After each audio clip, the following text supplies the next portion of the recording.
Gente, boa tarde. Mais uma live. Agora são 16 horas em ponto, terça-feira, 1º de setembro. Setembro chegou. E essa live de hoje, super maravilhosa, especial, em homenagem ao grande cientista pernambucano, médico, geógrafo, antropólogo, Josué de Castro. Eliana, seja bem-vinda, minha querida. As pessoas que forem entrando aí, vão dando um like, vão chamando outras pessoas, apertando esse coraçãozinho aí, é muito importante. E aproveitem, tem um foguetezinho aí, ó, bem na base daí do seu celular no Instagram, que a partir daí você manda o convite para outras pessoas, tá? Então, Renata, Vitória, sejam bem-vindas, todos vocês. Aproveitem para convidar os amigos, convidar os colegas. Professor Luiz Gabriel entrando, Cornélio Mucaca de Moçambique, doutor Cornélio, muito obrigado pela presença. Caterine, muito obrigado pela presença. Vão dando um like aí nesse coração e chamando os amigos, chamando os colegas, tá? Gabriela, seja bem-vinda. Todos vocês para essa live especial em homenagem ao grande cientista pernambucano Josué de Castro. Raul Manhães de Castro, o nosso queridíssimo primo, parente, nada mais do que isso, só isso, de Josué de Castro. Agora vamos convidar para a sala o nosso convidado especial de hoje, o professor Helder Remígio de Amorim. Gilmário Agra, meu querido. Professor, boa tarde. Boa tarde, professor Luiz Carlos. Satisfação em estar aqui participando do Mania de History, ou Mania de História. Vamos lá. Exatamente. Eu tentei registrar Mania de História, só que o Instagram não permitiu. Eu acho que já tinha outros registros, né? Então a gente agradece a sua presença, a presença das pessoas que estão entrando agora. Peço a todos que curtam, não é? Deem um like aí nesse coraçãozinho e aproveitem este foguetezinho aí, ó, para convidar os amigos. Mas, doutor Helder Remígio, professor Helder, sempre no início de todas as lives eu faço questão de prestar solidariedade às famílias vítimas de Covid. É um momento difícil, é um momento duro, é um momento negativo da nossa história, mas infelizmente a gente faz isso para não deixar cair no esquecimento. E ao mesmo tempo, né, com compaixão, com empatia, prestar solidariedade a todas essas pessoas. O Brasil, infelizmente, já ultrapassou os 121 mil óbitos. Eu vou repetir, é duro dizer isso, 121 mil óbitos, vítimas, pessoas, famílias, vítimas de Covid no nosso país. Meus queridos, minhas queridas que entraram agora, o nosso convidado de hoje, ele é licenciado em História pela Universidade Federal Rural de Pernambuco, mestre em História Social da Cultura também pela mesma instituição e doutor em História do Brasil pela Universidade Federal. Atualmente, professor da Unicap. Se eu esquecer de alguma informação, fique à vontade. Eu tenho um grande prazer, a honra de trazer aqui para conversar conosco nesta tarde maravilhosa sobre um dos brasileiros mais importantes para mim. Um dos brasileiros mais importantes para mim, mas que eu acho que ainda precisa ser mais conhecido do povo brasileiro, especialmente dos estudantes, dos mais jovens. Então eu trago para o nosso debate hoje o professor doutor Helder Remígio de Amorim. Professor, muito obrigado pela sua presença aqui conosco. Muito obrigado, boa tarde, Luiz. Eu que agradeço o convite a você, a doutor Raul, que nos colocou em contato. Enfim, é uma alegria imensa poder dividir um pouco dos meus estudos, das minhas pesquisas aqui com vocês, e agradecer também a presença de todos e de todas que nos acompanham. E, sem dúvida, eu concordo plenamente com você, é necessário também prestar a nossa solidariedade. O país está em luto, né? Não vamos esquecer disso, né? Os hospitais ainda continuam lotados, a pandemia não acabou, e é necessário termos muita responsabilidade, muito senso de cidadania e respeito ao próximo, para que a gente possa sair de toda essa situação. Hoje nós vamos falar, professor Luiz, de um intelectual, um dos mais importantes do pensamento social brasileiro. Eu tive o prazer, e tenho ainda o prazer de estudar a trajetória intelectual e política do Josué de Castro, né? E foi, de fato, fruto da minha pesquisa de tese de doutorado, que, como você bem falou, foi concluída na Universidade Federal de Pernambuco, sob a orientação da professora Regina Beatriz Guimarães Neto.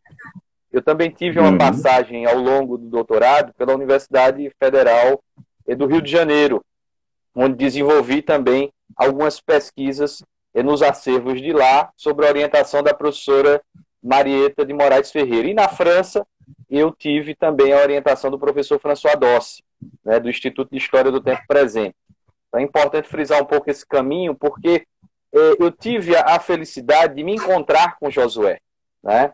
Então, eu estava em busca de um tema de pesquisa para o meu doutorado e havia percebido que, no campo da história, o Josué de Castro era um intelectual que praticamente ainda não havia sido estudado. Eram poucas as tentativas de pesquisas voltadas para o Josué de Castro. E eu tive a oportunidade de seguir os percursos do Josué de Castro. As cidades onde ele morou, né, eu acabei visitando para realizar pesquisas. Então, a minha pesquisa tem muito dessa perspectiva de viagem também, né, de encontrar o Josué de Castro em algumas cidades do Brasil e também em algumas cidades do mundo, né? E a exemplo da França, a exemplo também de Paris, na França, e a exemplo também de Roma. Então, por que é importante conhecermos Josué de Castro, certo? Em primeiro lugar, porque nós temos que entender que ele foi um dos primeiros pensadores, um dos pioneiros a denunciar a fome no mundo.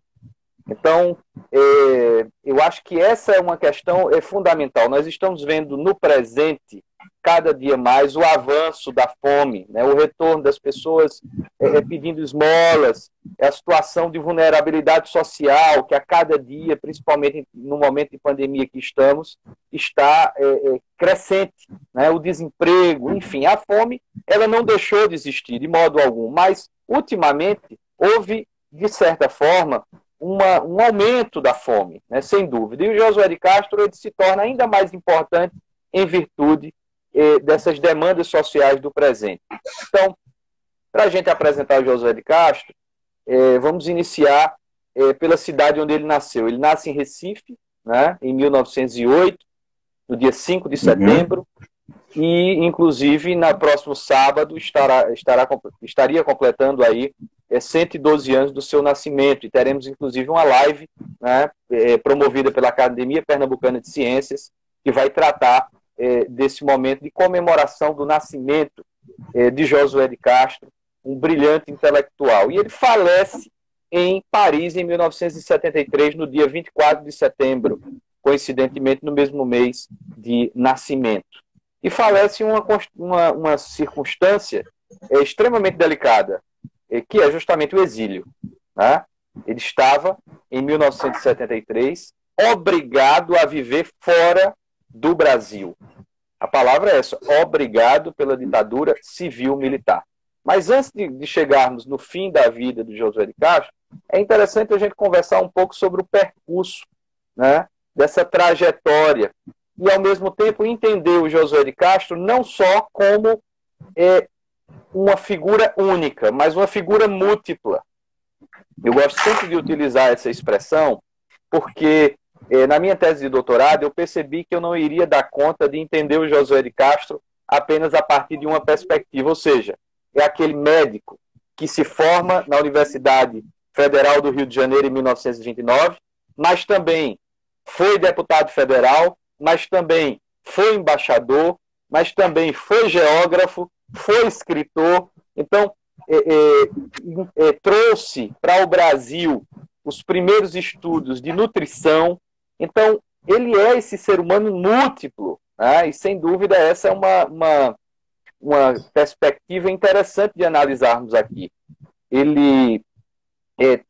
A formação inicial dele é muito interessante, porque ele sai do Recife, conclui os seus primeiros estudos no Recife, vem de uma família humilde, uma família pobre. O pai era dono de uma vacaria na Madalena, no bairro da Madalena do Recife. A mãe era uma professora, certo? Tem a ajuda de um padrinho, o Fernando Dubé, para que pudesse, de fato, concluir os seus estudos e vai fazer medicina em Salvador.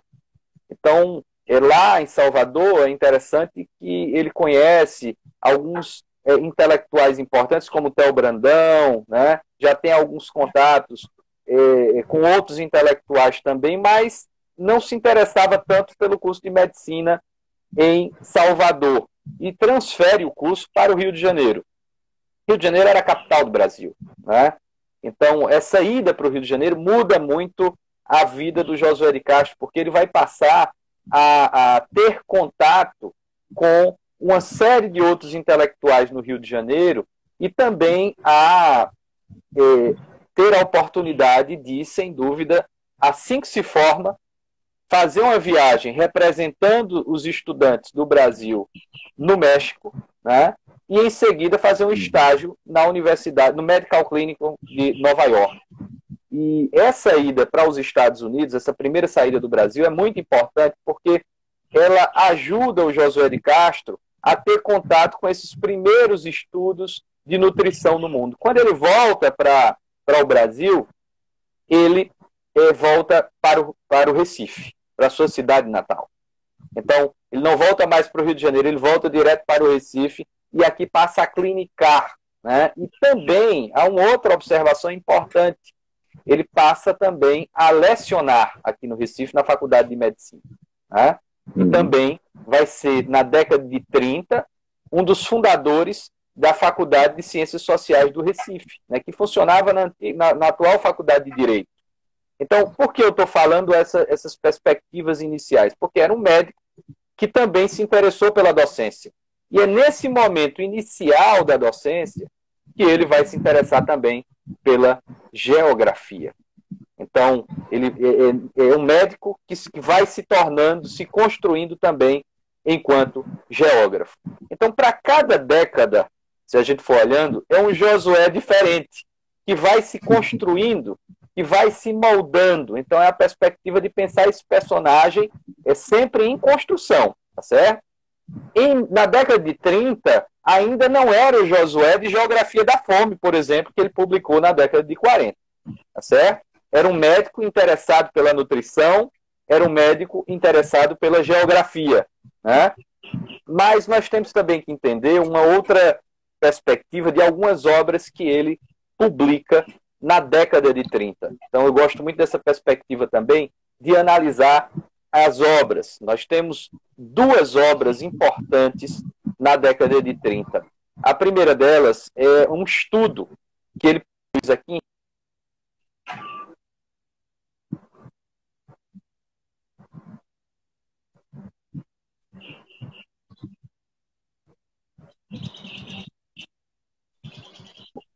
a criação do salário mínimo.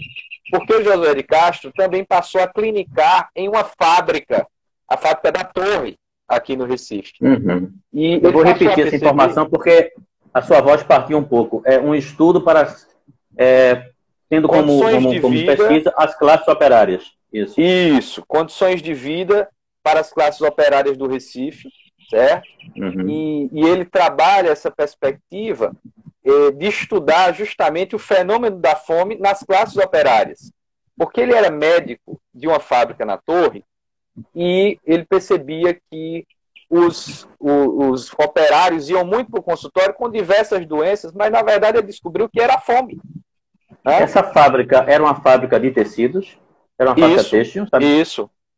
Era a fábrica têxtil da Torre, aquela fábrica grande, né? Era uma fábrica de tecidos. A Torre era um bairro operário, né? E a partir desse contato, professor Luiz Carlos, o Josué vai se interessando cada vez mais pela problemática social também.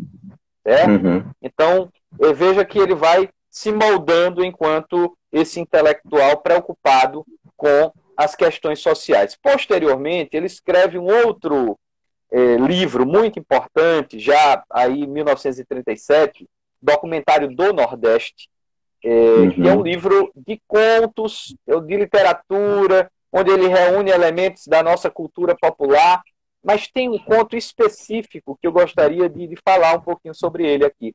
É o conto do Doutor Félix.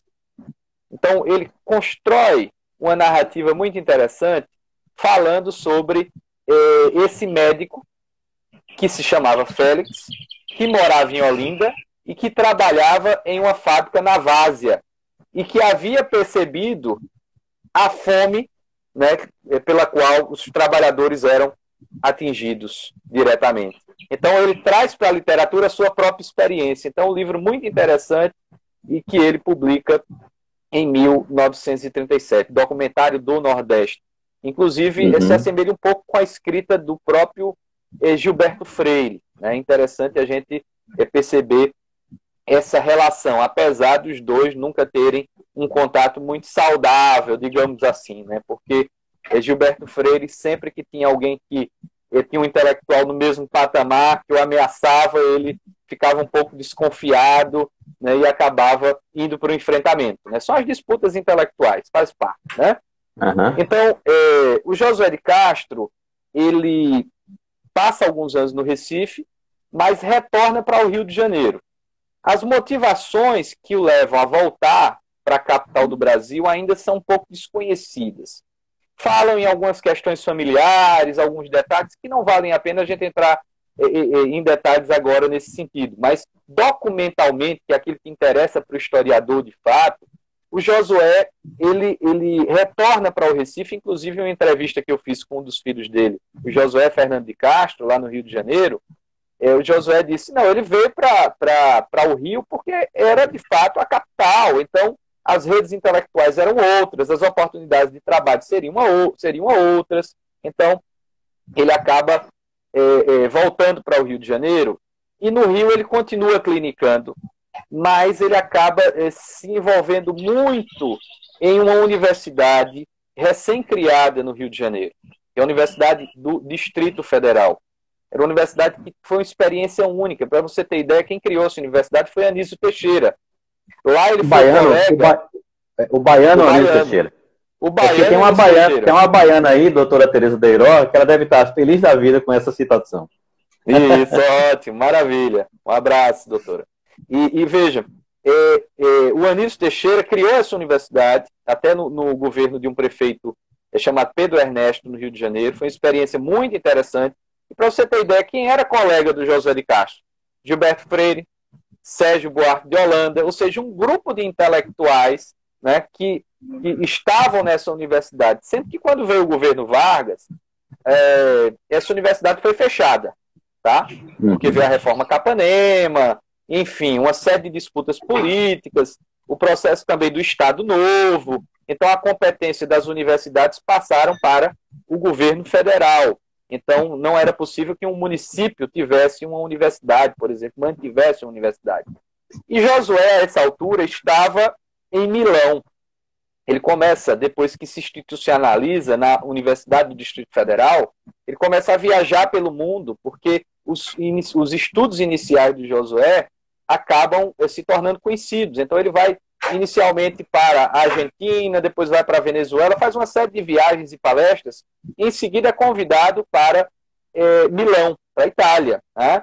E acaba fazendo um tour por várias universidades em Milão, na Itália, e especificamente nessa Universidade de Milão ele conhece vários laboratórios. Tem até uma carta que ele manda para o então reitor da Universidade do Distrito Federal, naquele momento, que ele diz o seguinte, ele diz, estou em dúvida sobre qual laboratório devo desenvolver minhas pesquisas, se é o de antropologia, se é o de geografia ou de biologia, porque a riqueza da universidade é fantástica. Então, veja, aí a gente também pensa nesse intelectual interdisciplinar, tá certo?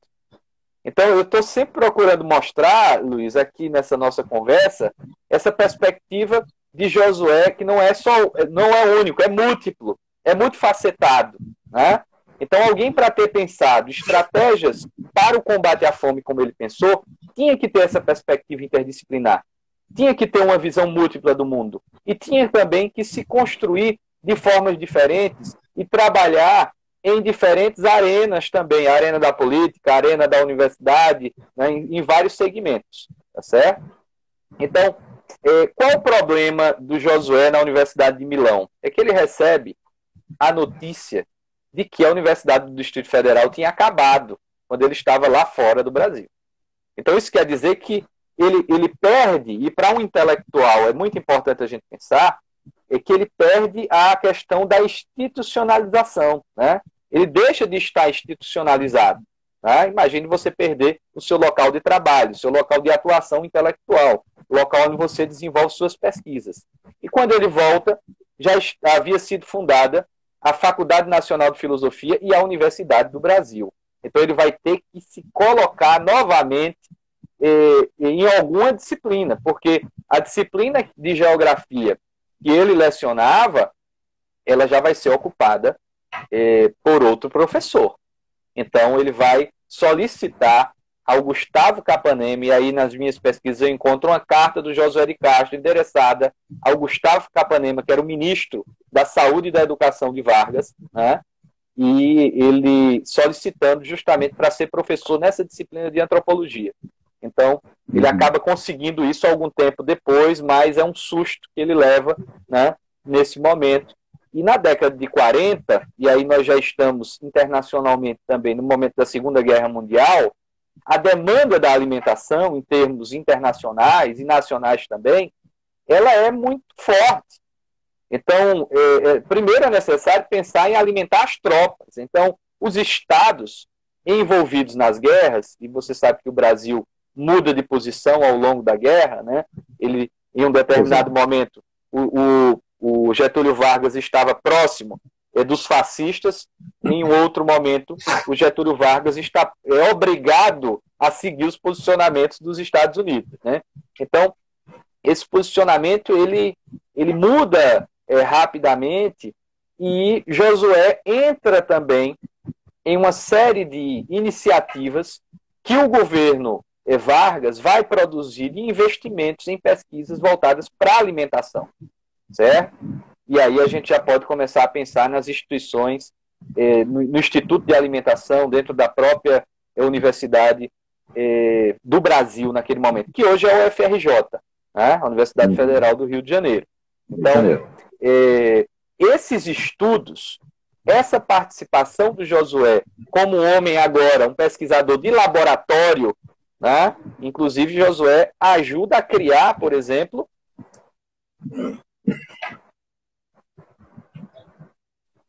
foram para a guerra.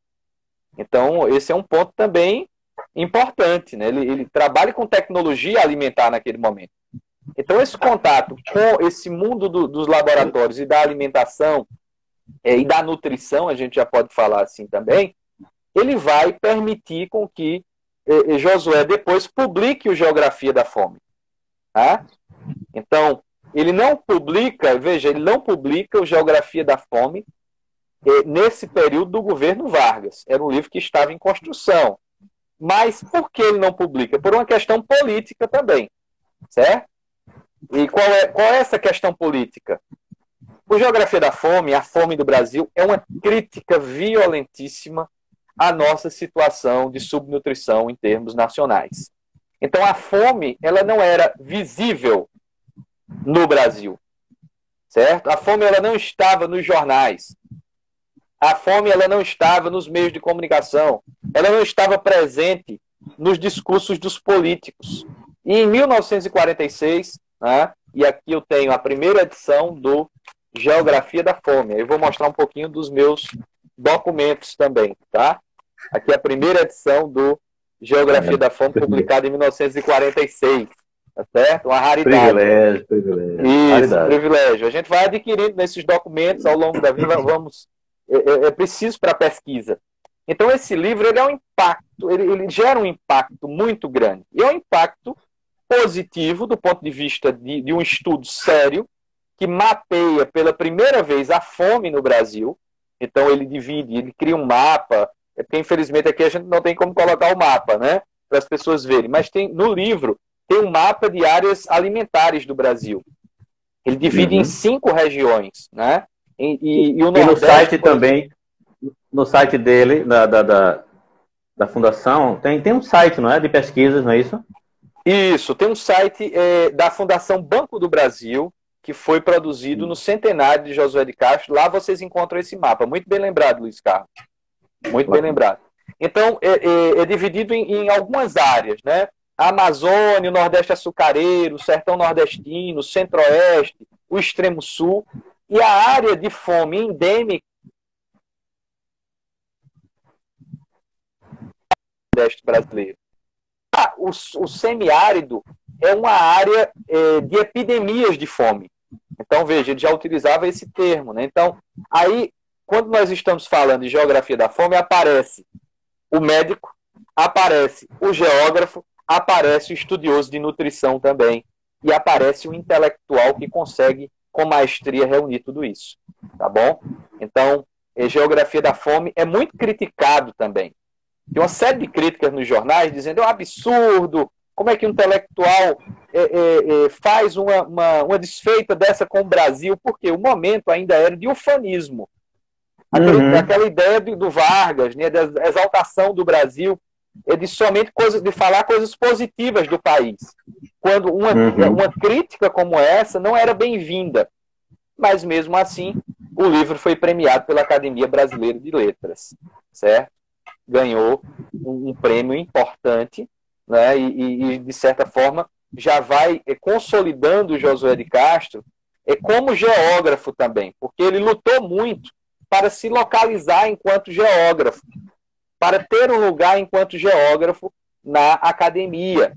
Até 1948, ele estava lecionando a disciplina de antropologia, certo? Na Universidade do Brasil.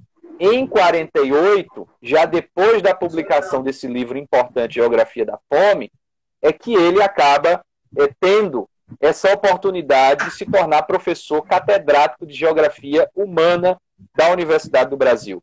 E aí ele defende uma outra tese que não tem tanta relação com essa questão da fome, e ele volta a estudar o Recife. Os fatores de localização da cidade do Recife, ele volta a estudar a geografia do Recife, e especificamente no momento da ocupação holandesa aqui. E os jornais do Rio, a então capital,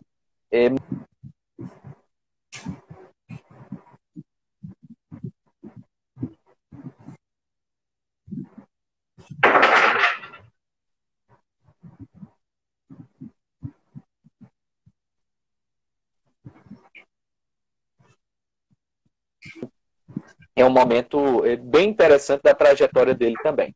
Isso. Professor Helder, olha, a conexão está falhando um pouquinho, a sua voz está partindo só um pouquinho, então vamos aproveitar para que o senhor possa tomar um pouco de água. Perfeito. Né, descansar um pouco a garganta, enquanto eu vou dar alguns avisos aqui, e já chegamos na primeira metade, eu vou abrir essa caixinha de perguntas aqui, tá certo? Olha, certo. Primeiro, um agradecimento especial ao doutor Clóvis Cavalcante, que divulgou esta live, o professor Clóvis Cavalcante da Fundação Joaquim Nabuco também, e é um abraço todo especial para ele, mas infelizmente ele não pôde estar presente, ele se justificou, inclusive, porque ele está fazendo uma outra live com estudantes da Inglaterra, né? Mas ele deixou um abraço para todo mundo. O doutor em nutrição de Moçambique, o doutor Cornélio Mucaca, está presente aqui entre nós, muito obrigado. Olha, tem uma presença aí de uma senhora chamada Ivanete. Ela estava em maio de 68 em Paris, no meio daquelas revoluções todas, toda aquela movimentação estudantil que marcou a história, né, da França e do mundo também. E, salvo engano, o Josué estava lá no período, depois o senhor pode confirmar ou não isso. Olha, eu quero agradecer a presença aqui de estudantes da Escola Erém Monsenhor João Rodrigues de Carvalho, escola da Rede Estadual de Ensino do município de Escada, de professores, da doutora Tereza Deiró, que é professora da Universidade Federal da Bahia, ex-alunos aqui presentes, José Aleixo passou por aqui, viu? Presidente da Academia Pernambucana de Ciências, Marcelo Moreira, que é professor e membro da Academia Escadense de Letras, onde tem um assento lá, uma cadeirinha, cujo patrono é Josué de Castro, e, claro, a presença ilustre de sempre do doutor Raul Manhães de Castro, direto de Lyon. A professora Betânia, professora de uma escola técnica aqui do Cabo de Santo Agostinho, Adriana Sintra, nossa querida companheira de trabalho aí no município de Escada. Agora, meu querido professor, eu quero também aproveitar e dizer o seguinte: nós temos um canal no YouTube, então esse trabalho nosso Olha, passou não, está ainda, a Aleixo está dizendo. Passou não, ainda está. Privilégio para a gente. Satisfação. Então, esse trabalho vai ficar salvo, vai ficar gravado e a gente vai transferir para o YouTube e disponibilizar para mais gente. Agora, deixa eu abrir essa caixinha aqui de comentários e perguntas. Vamos lá. A primeira. Qual foi o maior impacto de Josué? Não sei se, certamente, da obra de Josué. Eu posso ler umas 3 ou 4, pode ser? Pode ser, vamos de 3. E eu respondo, depois a gente segue para a próxima. Muito bem. Doutor Raul, o que podemos fazer para a preservação da casa de Josué de Castro no Recife? Que eu, inclusive, tive o privilégio de conhecer também. E uma outra, se Josué estivesse vivo, qual seria o papel do Estado na saúde, do governo, políticas públicas? Então, 3 perguntas. Eu passo a palavra ao professor Helder. Certo. Vamos lá. Primeiro, essa preservação do patrimônio, né? Essa preservação do patrimônio que é fundamental. Nós temos as casas de vários intelectuais no Recife, exemplo da casa de Clarice Lispector, que está abandonada, né? Então, eu acho que falta muita vontade política também para que essa preservação aconteça. Mas, por outro lado, a gente percebe que a preservação, para que ela seja realizada, é necessário que exista um envolvimento da sociedade, uma demanda social. Então, eu acredito que nós poderíamos nos organizar enquanto instituições, as universidades, a própria Academia Pernambucana de Ciências, a Associação Nacional de História e Seção Pernambuco também, da qual eu faço parte. Enfim, eu acho que essa pressão institucional e popular também diante da preservação poderia ser um bom caminho para a Casa de Josué de Castro, né, para que pudesse, inclusive, se transformar em uma casa-museu, se fosse o caso, e uma parceria fundamental com a Fundação Joaquim Nabuco, que é a instituição que abriga o acervo pessoal de Josué de Castro hoje, né? Então seria uma solução, mas é necessário pensar uma articulação conjunta, né? Não é uma situação que somente a vontade de uma pessoa vai resolver, e a preservação ela tem que vir de maneira coletiva, né? Do ponto de vista do Estado, a respeito do pensamento de Josué de Castro, falando do momento atual, eu creio que, infelizmente, as ideias de Josué de Castro não seriam ouvidas pelo atual governo e pelo atual ministério, tá certo? Porque nós não temos nem ministro da Saúde, né? Estamos com um ministro interino há meses e meses, em meio a uma pandemia. Então, no passado, recente, nós tivemos uma série de iniciativas que utilizaram o pensamento de Josué de Castro para desenvolver políticas de distribuição de renda, a exemplo do programa Fome Zero e, anteriormente, do programa Ação Cidadania contra a Fome do Betinho, né? Então, as próprias políticas alimentares, é necessário que a gente tenha, de fato, um governo preocupado com as camadas populares, né? Um governo preocupado com as questões de base social e de distribuição de renda, para que a gente tivesse, de fato, um referencial da obra de Josué de Castro como um parâmetro para que as políticas públicas surgissem. A primeira pergunta, Luiz Carlos, foi relativa, rapidamente... o impacto da obra de Josué. Isso, perfeito. Veja, eu acabei a minha fala naquele momento, quando você passou para as perguntas, justamente no momento que eu estava falando do Geografia da Fome. Mas tem um segundo livro do Josué de Castro, que é o Geopolítica da Fome, publicado em 1951, e que nunca foi reeditado no Brasil, né? Então a gente precisa também pensar urgentemente na necessidade de fazer uma republicação, uma reedição da obra completa de Josué de Castro. Então, essas duas obras, tanto Geografia da Fome quanto Geopolítica da Fome, tiveram um impacto significativo. Geografia da Fome teve um impacto internacional importante quando foi publicado em língua francesa em 1948. E Geopolítica da Fome foi publicada primeiro em inglês, para depois ser publicada em português. Então, foi publicado em 25 idiomas. Vendeu mais de 400 mil exemplares no mundo inteiro, isso nos anos 50. Então você imagina, né? Foi realmente um impacto. Em tempos de Guerra Fria, foi uma obra que é bem vendida, comercializada, tanto na União Soviética quanto nos Estados Unidos, em tempo de Guerra Fria. Então, para a gente ter ideia em sua época, ele foi um dos autores brasileiros, portanto, mais lidos no mundo. Sem dúvida, sem dúvida. O Darcy Ribeiro, Luiz Carlos, tem algumas frases muito importantes em um livro chamado Confissões, que fala justamente sobre essa importância do Josué de Castro internacionalmente. Ele até disse que nos anos 60 existiam 5 personalidades que a ONU, quando precisava de alguma questão central para ser discutida, consultava. Uma dessas personalidades no mundo era Josué de Castro. Então, a dimensão da obra de Josué de Castro, ela é internacional. Ela teve um impacto no mundo inteiro. Agora, quando veio o golpe civil-militar de 1964, Josué de Castro já estava vivendo em Genebra como embaixador para assuntos ligados à ONU, né? E ele recebe um telefonema avisando que havia acontecido um golpe no Brasil, o golpe civil-militar, o presidente João Goulart, legitimamente eleito, né, foi derrubado, e nós tivemos ali a instauração de uma ditadura civil-militar. E o Josué de Castro vai para a França, vai viver o exílio na França. Então, esse processo do golpe civil-militar também produz um esquecimento em relação ao pensamento social brasileiro.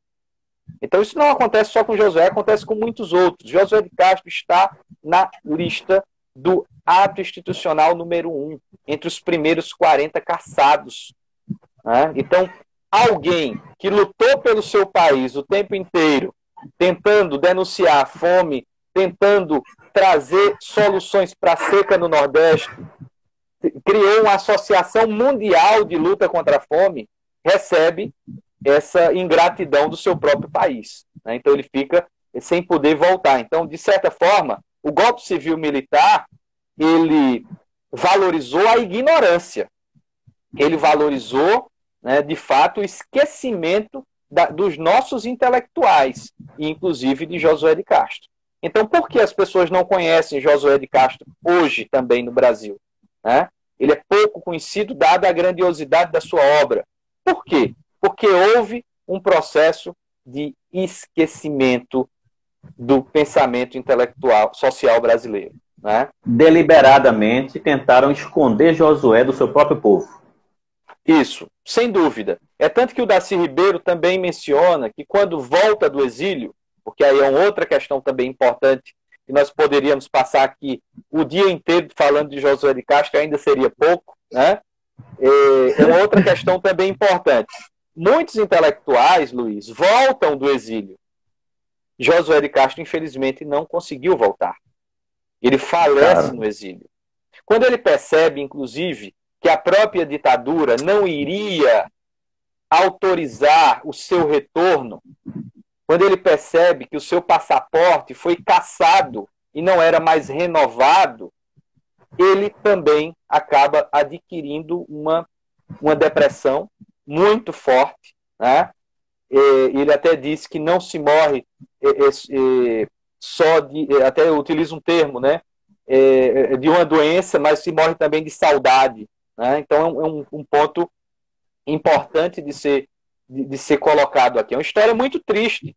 E por várias vezes ele solicitou ao governo brasileiro o retorno ao Brasil. Qual era o perigo que Josué de Castro oferecia ao Brasil? Muito pelo contrário, ele queria ajudar o Brasil. E ele acaba percebendo, Luiz, que não é só a morte de Josué. Né? Ele acaba percebendo que o país que ele viveu, que ele acreditou, né? Onde ele foi político, médico, geógrafo, professor universitário, escritor, esse país não existia mais. Aquele projeto de país havia acabado, havia sido interrompido. Então, ele acaba entrando em depressão fortemente e falece em Paris. Mas o exílio do Josué de Castro foi um exílio de muita atuação também.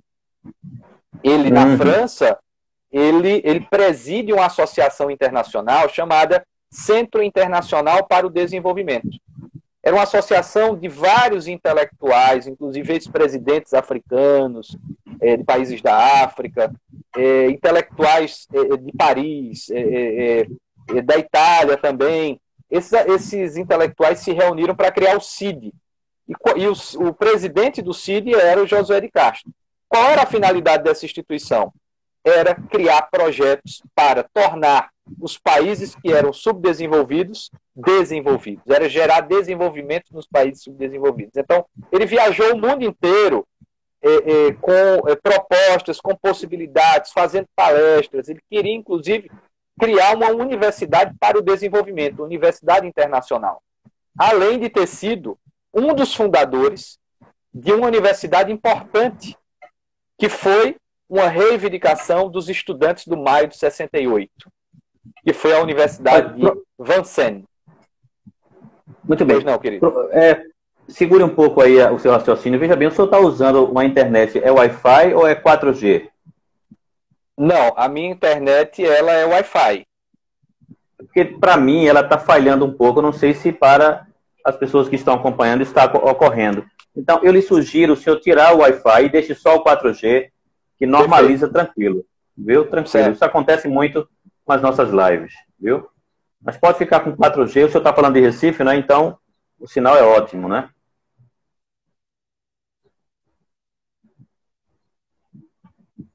É só tirar o Wi-Fi, o sinal, pronto. E deixa o 4G e tudo normaliza, tá? Ele está voltando. Pronto, estava falhando, mas agora voltou, né? Tranquilo, tranquilo. Certo. Perfeito? Pronto, então, perfeito. Agradecer a presença aqui do Felipe Pedro, mestre, professor de História lá de Tuparetama, do Sertão do Pajeú. Satisfação. E a nossa querida Hilda, da Vila Operária, grande audiência, todos os dias está conosco aqui. Um forte abraço para vocês. Professor, eu vou abrir a caixinha. Olha, grave, eu sei que o senhor parou aí, mas segure o seu raciocínio, porque tem duas questões. O senhor pode emendar aí com essas perguntas. De Carlene. Professor Helder, qual livro fala sobre os operários da fábrica da Torre? O senhor trazer de volta essa informação. E o professor Felipe, lá do Sertão do Pajeú, o apagamento dos intelectuais brasileiros colaborou com a ascensão da extrema-direita no Brasil hoje. É uma opinião do professor Felipe, tá? E a Ivane Dantas. E o livro Homens e Caranguejos, quando foi escrito? Vamos lá. Ótimas questões, agradeço demais a participação e as perguntas de todos. Vou começar pela professora Carlene, doutora em História. Veja, a professora Carlene, é o livro do Josué de Castro, publicado em 1932, na verdade é um estudo, né? Até a Fundação Joaquim Nabuco republicou há uns 4 anos atrás esse estudo em um panfletozinho, uma espécie de panfleto. Parece muito mais um folheto, desculpem. Não chega nem a ser um livro, é mais um folheto. Então, se chama Condições de Vida das Classes Operárias do Recife. Então, traz uma série de dados, de levantamentos dessa pesquisa que o Josué de Castro realizou. E é um livro, uma publicação que também está presente em algumas outras edições do livro Documentário Nordeste. Tá certo? A edição, por exemplo, da década de 50, né, pela editora brasiliense, já traz esse estudo, Condições de Vida das Classes Operárias do Recife. É muito bem detalhado, inclusive eu tenho utilizado também nas minhas pesquisas de iniciação científica. De fato, é um outro momento histórico, a questão da extrema-direita, né, no momento presente. A gente tem que analisar muito e ponderar bastante as questões de acordo com o tempo, né? Então, nós temos agora demandas sociais em que a extrema-direita está em ascensão no mundo inteiro. Agora, obviamente, se nós tivéssemos um pensamento social brasileiro forte, né? Se nós não tivéssemos esquecido, sem dúvida, e não tivesse tido esse apagamento dos nossos intelectuais, certamente nós teríamos essa possibilidade de sermos mais combativos em relação à extrema-direita. A última pergunta relativa ao Homens e Caranguejos, principalmente porque é o único romance publicado pelo Josué de Castro, certo?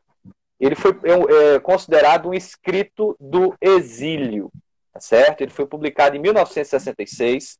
É um livro que é também uma autobiografia. Ele traz muitos elementos nesse romance que narra, inspirado também na obra de João Cabral do Melo Neto, narra a saída de uma família do sertão de Pernambuco, né, e que migra para viver nos mangues do Recife. Então, é importante a gente perceber essa relação, e ele faz uma denúncia social muito forte, mostra a desigualdade da cidade do Recife, que é tão presente até hoje, mostra as condições de vida precárias das populações dos mangues, né? Fala, inclusive, de que no mangue tudo acaba em torno do ciclo do caranguejo, né? Porque as pessoas comem o caranguejo e o caranguejo se alimenta dos detritos também das pessoas. Então há uma situação de miséria muito difícil, e o protagonista desse romance é o menino João Paulo, que acaba desaparecendo no livro. Então é como se o próprio Josué desaparecesse também do Brasil, né, naquele momento. Então é um romance extremamente interessante e importante de ser revisitado e de ser utilizado no ensino básico, né? Então acho que é importante, temos muitos professores do ensino básico, que o Josué seja apresentado para os nossos alunos no ensino básico, nos anos iniciais, no ensino fundamental, né, 2, no ensino médio. As pessoas precisam começar a conhecer o Josué de Castro na escola. Então, de repente, uma disciplina de língua portuguesa poderia trazer o romance Homens e Caranguejos, né? Uma disciplina de biologia poderia trazer a geografia da fome, a própria geografia também, a história, pode trazer essa discussão sobre a ditadura civil-militar. Então, o Josué traz essas possibilidades para o ensino básico de maneira interdisciplinar também. Muito bem. Olha, tem mais aqui uma perguntinha. Eu vou trazer a última do Dr. Raul, que diz assim, ó. Até que ponto Josué é uma abstração do sonho do Brasil como nação? E André Cordeiro, qual a obra que mais ilustra a figura de Josué de Castro? Veja, Dr. Raul desculpe, sempre... professor. Desculpe, professor. O William Leite, ele faz um comentário, não na caixinha, mas fora, registrando como estão interligadas as questões da fome e da reforma agrária, historicamente no Brasil. Ele faz esse registro. Bom, pois não, professor. Veja, Dr. Raul sempre com questões extremamente pertinentes, né, que nos desafiam muito a responder.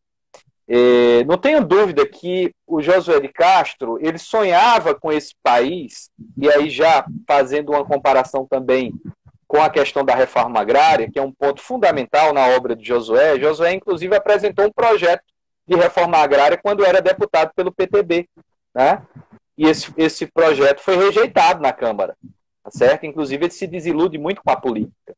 Então, o Josué de Castro, ele sem dúvida, é um símbolo, né, de um projeto de país democrático, de um projeto de país que combata a desigualdade social, de um projeto de país que combata o latifúndio, de um projeto de país em que não seja valorizado o agronegócio somente, mas principalmente a agricultura familiar. Inclusive, esse foi um dos principais debates que o Josué de Castro travou no final dos anos 50 com o Celso Furtado.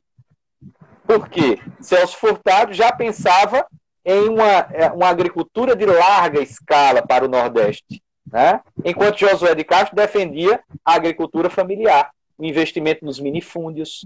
E aí a proposta da Sudene, Josué de Castro fez muitas colaborações, mas não foi muito ouvido, né? Até principalmente naquela discussão da criação da Sudene no final dos anos 50, né? Ali no governo Juscelino, a chamada Operação Nordeste. E deu no que inclusive, deu. Né? Dr. Clóvis Cavalcante disse que Josué só vivia visitando a Sudene. Ele disse que encontrava muito Josué de Castro lá na Sudene, como encontrava Gilberto Freire também. Isso, exatamente. Ele inicialmente foi um crítico do projeto da Operação Nordeste mas depois, enquanto deputado, apoiou a criação da Sudene e se envolveu também em muitos projetos ligados à Sudene, mas depois ele seguiu o seu caminho para se tornar embaixador da ONU do governo de João Goulart. E detalhe, o trabalho que Josué de Castro desenvolveu na ONU junto ao desarmamento atômico no mundo foi fundamental, né? Então o Brasil teve um protagonismo. Ao contrário de hoje, né, que estamos vivendo um momento em que o Itamaraty está se ajoelhando em relação a outras nações, né? Naquele momento do governo de João Goulart, o governo tinha uma proposta importante para o desarmamento no mundo. E Josué de Castro estava à frente disso. E uma outra questão também que o André Cordeiro pergunta é sobre a questão de qual obra representa o Josué, né?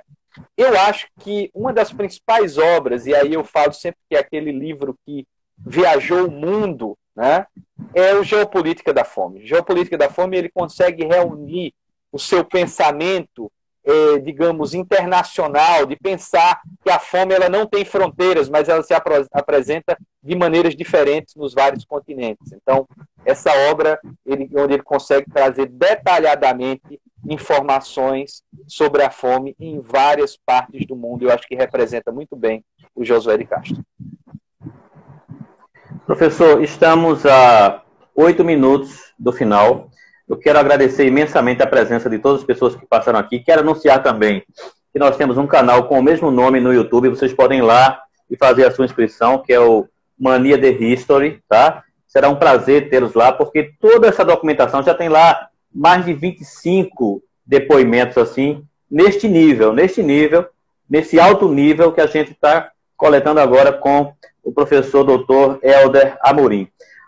Olha, o Afro Afronta, é o nome dele aí no Instagram. Ele está dizendo que está desenvolvendo um trabalho de pós relacionando Josué com o movimento Mangue Beat. E eu quero anunciar que o Dr. Raul me deu hoje o telefone de Renato Lins. Eu acho que é Renato Lins, que é um dos caras que idealizou esse movimento. Renato L. Mais Renato L. Isso. Bom, e é importante, eu gostaria que o senhor fizesse, nesses minutos finais, a gente tem ainda 7 minutinhos, pelo menos em 5 minutos, algum comentário sobre a influência de Josué na cultura pernambucana, nesse movimento efervescente da nossa musicalidade. Certo, sem dúvida. E agradecer a pergunta, o comentário, sem dúvida há uma influência direta. Eu tive a oportunidade de uma certa vez na Fundação Joaquim Nabuco estar com o Fred 04 e com o Renato L, uma discussão semelhante e voltada para o Josué de Castro também, até em um mês de setembro, também aniversário de Josué de Castro. E, de fato, o movimento Mangue, ele recupera a obra do Josué de Castro, certo? Não há uma definição, o Renato L vai explicar melhor isso, mas o próprio Chico Sainz, que vinha da periferia, tem algumas histórias em torno disso, né? Que uma certa vez eles estavam fazendo um show e jogaram o Romance Homens e Caranguejos no palco, né? Um show em Brasília, e jogaram o Romance Homens e Caranguejos no palco, e ele pegou e se devorou aquele livro, né? O romance. Isso influenciou muito o movimento Mangue Beat, mas tem outro, não tem inclusive o manifesto, né? O manifesto do movimento Mangue Beat traz muito dessa perspectiva do Josué de Castro, que na verdade a dimensão também do homem caranguejo, né? Então é importante pensar essa perspectiva de influência muito forte do movimento Mangue Beat e de essa recuperação. Nós estamos vivendo década de 90, o auge do neoliberalismo no Brasil. É um momento muito parecido com o que a gente está vivendo agora. É um momento de aumento da fome, da miséria, e, sem dúvida, o movimento Mangue Beat, que trazia toda essa sua irreverência e que reunia símbolos da nossa cultura, mas para ressignificá-los, sem dúvida, trouxe de volta o Josué de Castro, né, para essa discussão de uma maneira muito interessante, em várias músicas, né? Josué, eu nunca vi tamanha desgraça, quanto mais miséria tem, né? Enfim. Mas Urubu ameaça. Mas Urubu ameaça, né? Então, é fantástico ver o Josué sendo recuperado pelo movimento Mangue nos anos 90. Não faz parte do meu campo de estudos, tá? Mas eu observo e percebo que, sem dúvida, o colega que está desenvolvendo a pesquisa, eu desejo muito sucesso para ele e agradeço, acabo a minha fala aqui agradecendo a você, Luiz, pela oportunidade, pela amizade, dizer que nós, da Universidade Católica, do curso de História e do programa de pós-graduação em História, estamos sempre à sua disposição para que a gente possa dialogar, debater e contribuir com o seu projeto. Professor, muito obrigado, de coração. Agradecer mais uma vez ao Dr. Raul Manhães de Castro, que fez esse elo entre nós. Este projeto visa levar conhecimento acadêmico de forma simples, mas com a qualidade, com esse nível, para pessoas que estão fora da academia, fora da universidade, e que sintam o desejo de entrar nesse mundo de pesquisas, nesse mundo de formação, para contribuir ainda mais com o desenvolvimento do país. É por isso que nós convidamos muitos estudantes do ensino médio que estão acompanhando agora a sua fala desde o começo.